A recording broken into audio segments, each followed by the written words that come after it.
नमस्ते दोस्तों, कैसे हैं आप? आशा करती हूँ अच्छे होंगे। आज मैं आपके लिए एक बार फिर शानदार जानकारी लेकर आई हूँ। अगर आपको ये वीडियो पसंद आया तो कृपया लाइक करें, शेयर करें और चैनल को सब्सक्राइब करना ना भूलें। साथ में बेल आइकॉन दबा दें ताकि आपको अगले वीडियो का नोटिफिकेशन मिल सके। मैं इसी तरह की जानकारी की वीडियो लाती रहती हूँ। यह कथा इतिहास, पुराण, विज्ञान और कल्पना का सुंदर संगम है।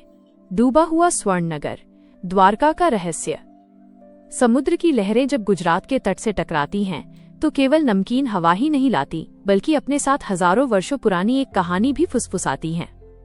यह कहानी है द्वारका नगर की, भगवान श्री कृष्ण की नगरी, जो कभी धरती का स्वर्ग कही जाती थी और आज समुद्र की गहराइयों में मौन साधे सोई हुई है। ये केवल एक नगर के डूबने की कहानी नहीं है, बल्कि ये धर्म, विज्ञान, समय और मानव अहंकार के टकराव की कथा है। महाभारत के अनुसार मथुरा छोड़ने के बाद श्री कृष्ण ने समुद्र के किनारे एक भव्य नगरी बसाई थी, द्वारका। यह नगर साधारण नहीं था। कहा जाता है कि इसे विश्वकर्मा ने स्वयं बनाया था। नगर के द्वार सोने के थे, सड़कें चांदी की और महलों की दीवारें मणिमाणिक्य से जड़ी थीं। द्वारका में कोई भूखा नहीं था, कोई दुखी नहीं था। ये नगर धर्म पर आधारित था, जहाँ सत्ता का केंद्र अहंकार नहीं बल्कि धर्म और करुणा थी। महाभारत के कुरुक्षेत्र के युद्ध के बाद गांधारी जब युद्ध भूमि पहुंची, तो चारों ओर अपने पुत्रों और वंशजों के मृत शरीर देखकर उनका हृदय विदीर्ण हो उठा। एक एक करके 100 पुत्रों के शव देखना किसी भी माँ के लिए असहनीय था। उसी समय श्री कृष्ण वहाँ उपस्थित थे। गांधारी जानती थी कि श्री कृष्ण सर्वशक्तिमान है, लीला पुरुषोत्तम है और यदि चाहते तो इस विनाश को रोक सकते थे। यही विचार उनके शोक को क्रोध में बदल देता है। गांधारी ने श्री कृष्ण से कहा कि यदि उन्होंने समय रहते हस्तक्षेप किया होता तो कौरव वंश का ये संपूर्ण नाश न होता। उन्होंने श्री कृष्ण को युद्ध रोकने की असाधारण क्षमता का स्मरण कराया और ये भी कहा कि उनके मौन और नीति ने इस महाविनाश को जन्म दिया।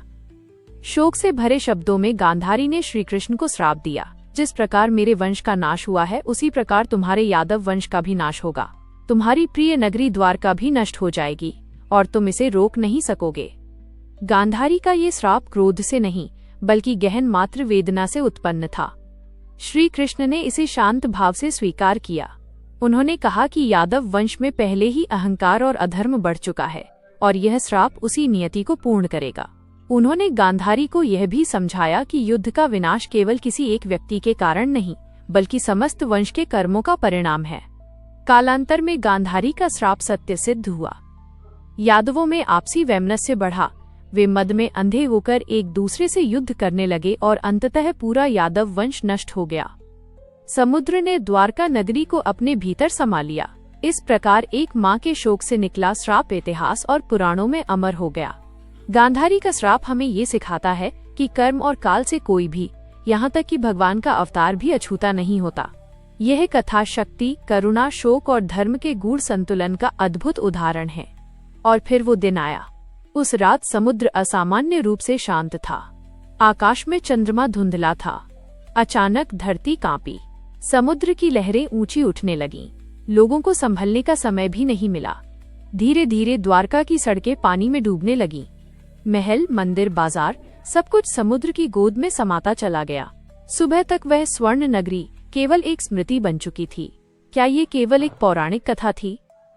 लंबे समय तक इतिहासकारों और विद्वानों ने द्वारका को केवल एक मिथक माना, लेकिन विज्ञान की आंखें जब समुद्र की गहराइयों तक पहुंची तो कहानी ने नया मोड़ लिया। हाल ही में मिले अवशेष, इतिहास की नींद टूटी। पिछले कुछ वर्षों में भारतीय पुरातत्व सर्वेक्षण ASI और national institute of ocean technology NIOT द्वारा समुद्र के भीतर किए गए शोध ने दुनिया को चौंका दिया। समुद्र के नीचे क्या मिला? पत्थर से बनी दीवारें, योजनाबद्ध सड़कें, लंगर जैसी संरचनाएं, प्राचीन बंदरगाह के संकेत, कार्बन डेटिंग में 9000 साल पुराने अवशेष। ये खोजें किसी साधारण बस्ती की नहीं बल्कि एक विकसित नगर सभ्यता की ओर इशारा करती हैं। एक गोताखोर की आंखों से। समुद्री पुरातत्वविद अनिरुद्ध मेहता जब पहली बार द्वारका के नीचे उतरे तो उन्होंने जो देखा वो अविश्वसनीय था।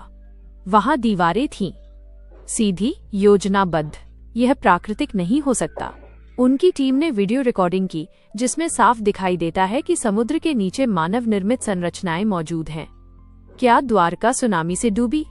वैज्ञानिकों का मानना है कि द्वारका के डूबने के पीछे कारण हो सकते हैं भूकंप, समुद्र तल का धंसना, विशाल सुनामी, समुद्र स्तर का बढ़ना। दिलचस्प बात यह है कि ये सब पौराणिक वर्णन से मेल खाता है। जहां विज्ञान प्रमाण खोजता है, वहीं धर्म भावनाओं और चेतना की बात करता है।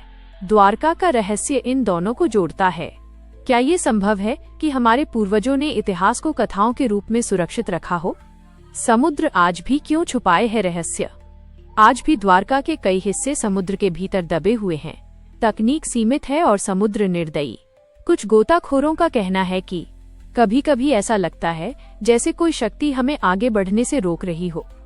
स्थानीय मछुआरों की मान्यता, द्वारका के मछुआरे कहते हैं कि पूर्णिमा की रात समुद्र से घंटियों की आवाज आती है। कुछ का दावा है कि उन्होंने पानी के भीतर रोशनी देखी है। क्या ये भ्रम है या इतिहास की आत्मा? क्या द्वारका फिर उभरेगी? कुछ वैज्ञानिक मानते हैं कि भविष्य में आधुनिक तकनीक से पूरा नगर मानचित्रित किया जा सकता है। शायद एक दिन दुनिया द्वारका को वैसे ही देख पाए जैसे वो कभी थी। द्वारका केवल एक नगर नहीं थी, वो सभ्यता का प्रतीक थी। उसका डूबना हमें सिखाता है 1. कुछ भी स्थायी नहीं। 2. शक्ति के साथ विनम्रता जरूरी है।